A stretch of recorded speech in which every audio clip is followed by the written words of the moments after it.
Welcome new agents to my newest microcourse. If you enjoy it, don't forget to join our community. Real estate can feel like learning a new language.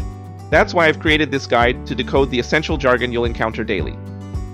By the end of this presentation, you'll be speaking the language of real estate like a pro. Let's start with escrow. What exactly is it?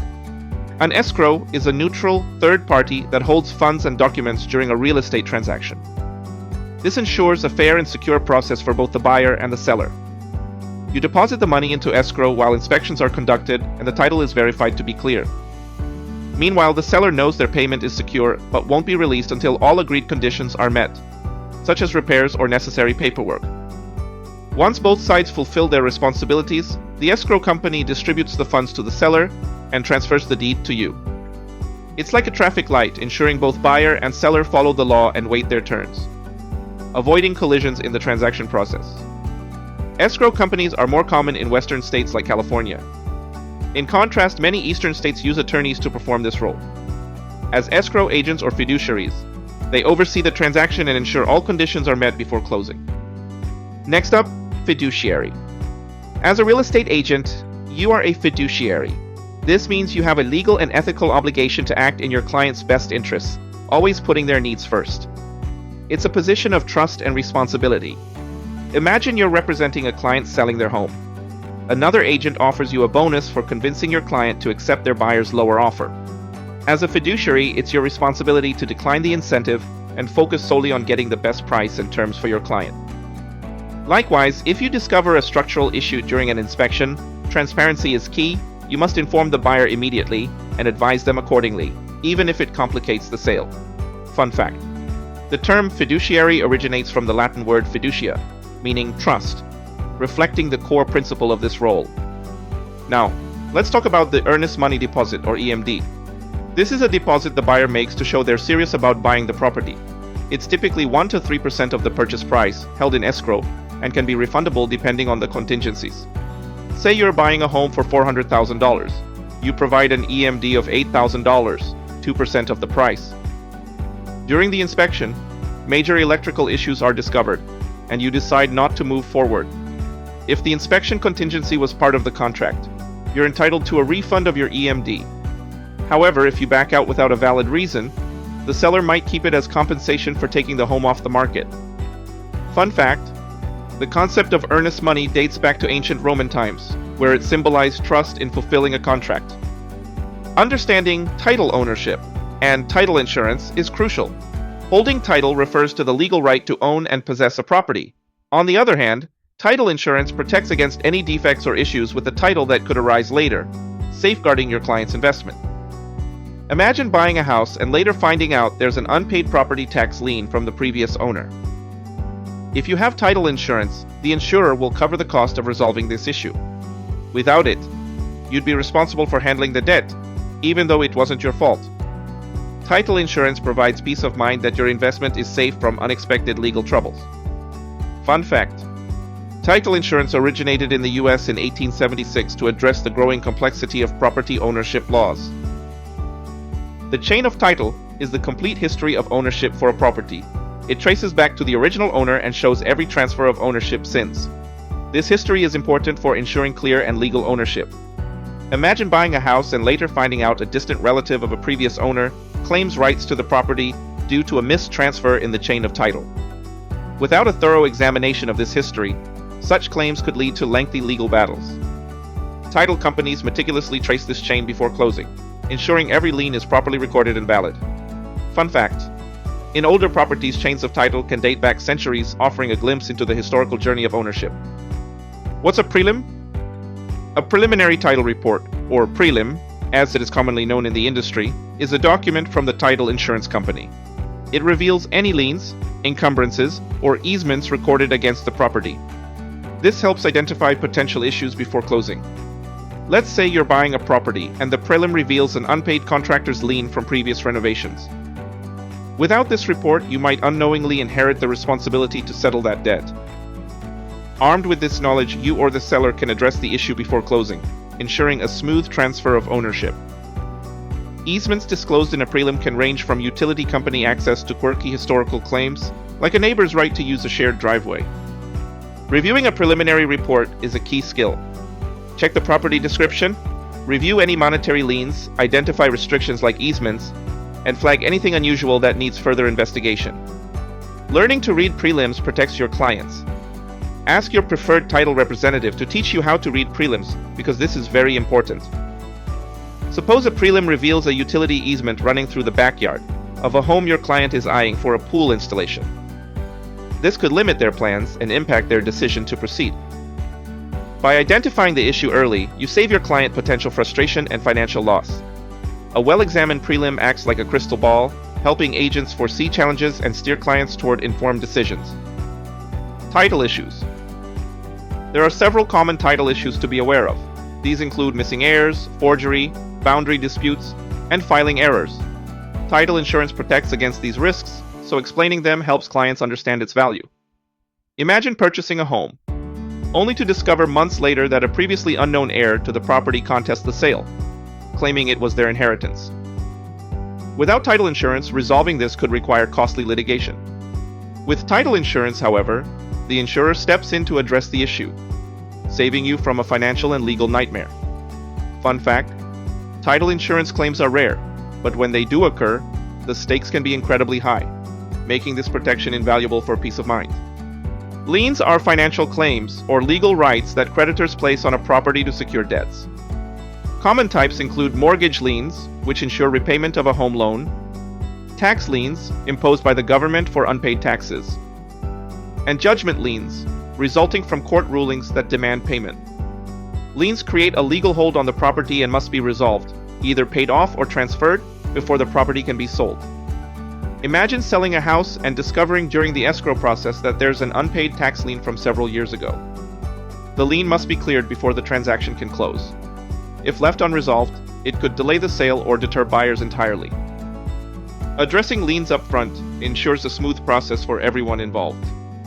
Fun fact: in ancient times, liens were often recorded in village marketplaces, serving as public declarations of debts against land or assets. What about encumbrances? Encumbrances are limitations or restrictions that can influence how a property is used or transferred. These go beyond financial claims and encompass rules or obligations tied to the property itself. Examples include HOA rules, CC&Rs, easements, and special assessments like Mello Roos taxes. We will cover these in detail next. Encumbrances are then things that run with the property and limits or restrict its usage. When explaining encumbrances to clients, simplicity is key. Think of them as limitations that come with the property. Use relatable, everyday examples to make the concept clear. For instance, explain a utility easement. Let's say the water company has the right to access part of your yard for maintenance.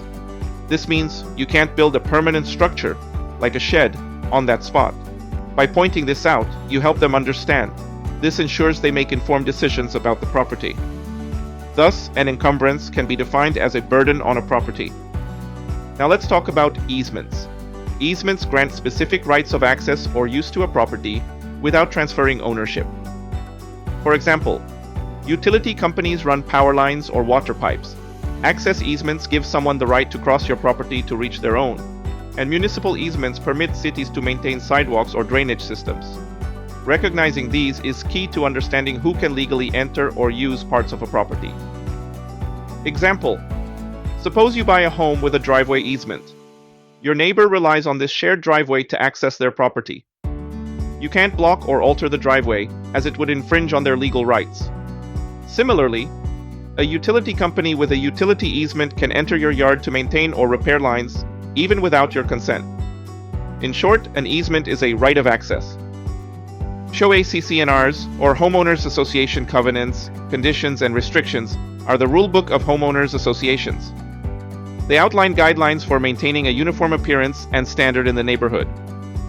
These rules cover aspects like landscaping, paint colors, architectural styles, and even fence heights. Understanding CC&Rs is crucial for homeowners to avoid violations that may lead to fines or required changes to their property. Example: let's say a homeowner wants to install a bright red front door. However, the HOA's CC&Rs specify that only neutral colors are allowed for exteriors.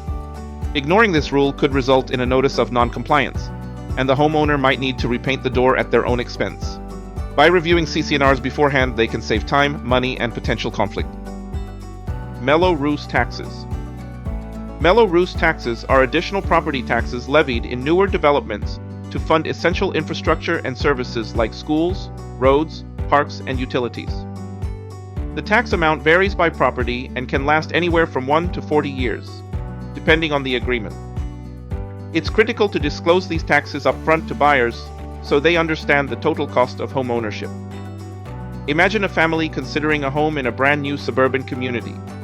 While the house appears to be within their budget, you inform them of an annual Mello Roos tax of $2,500. This could influence their decision, as they'll need to factor it into their overall expenses. By disclosing it early, you help them make an informed choice and avoid unexpected financial strain. Fun fact, Mello Roos taxes are named after California legislators Henry Mello and Mike Roos, who established the law in 1982 to solve a funding gap for essential projects like schools, roads, parks, and public safety. Contingencies are conditions or safeguards built into real estate transactions, ensuring certain conditions are satisfied before the sale can proceed. These protect buyers by allowing them to back out if issues arise that breach the contract terms.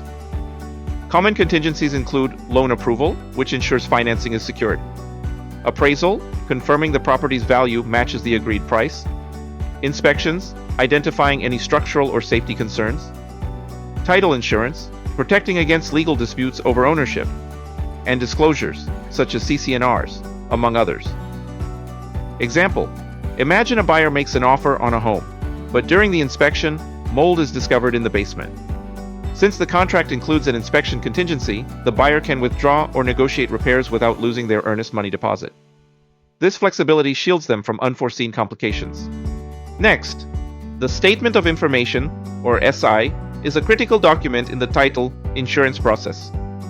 Buyers, and sometimes sellers, complete this form to provide personal details such as their full name, date of birth, and employment history.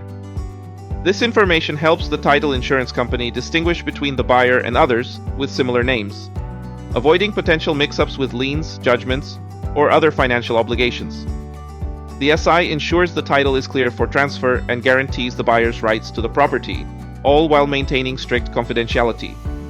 Imagine a buyer named John Smith purchasing a home. Without the SI, the title company might mistakenly associate him with a lien or judgment belonging to another John Smith in the area. By completing the SI, the title company can verify that this buyer has no legal encumbrances affecting the property, ensuring a smooth transaction. Finally, understanding the escrow timeline is crucial for navigating real estate transactions smoothly. The process typically starts with opening escrow, where a neutral third party holds funds and documents. Then comes the contingency period, during which buyers conduct inspections, secure financing, and resolve any issues. Once contingencies are satisfied, contingency removal follows, signaling that the transaction is moving forward. Finally, the process concludes with closing, where funds are dispersed and ownership is officially transferred. The length of an escrow can vary, ranging from 30 days to several months. Creating client-friendly explanations is all about breaking down complexity into clear, relatable terms. Use plain language to replace jargon. For instance, instead of saying contingencies protect buyers from contractual breaches, you could say, contingencies are like safety nets that let buyers back out if something important doesn't go as planned. Analogies are equally effective. Explaining escrow as a traffic light ensuring everyone follows the rules makes the concept instantly more accessible. Visual aids like diagrams, flowcharts, or images help clarify processes and keep clients engaged. Example: if explaining title insurance, show a diagram highlighting potential risks like liens or boundary disputes that title insurance protects against. You might describe it as a shield for their investment, ensuring their ownership is secure. By simplifying the message and showing how these terms affect them directly, you build trust and ensure they feel confident in the process. Mastering these terms will build client trust and position you as a knowledgeable professional. Each term represents a crucial component of the real estate process. Now you're ready to impress your next client. Share with someone who will benefit and follow for more. If you want to continue learning, join our community of like-minded agents.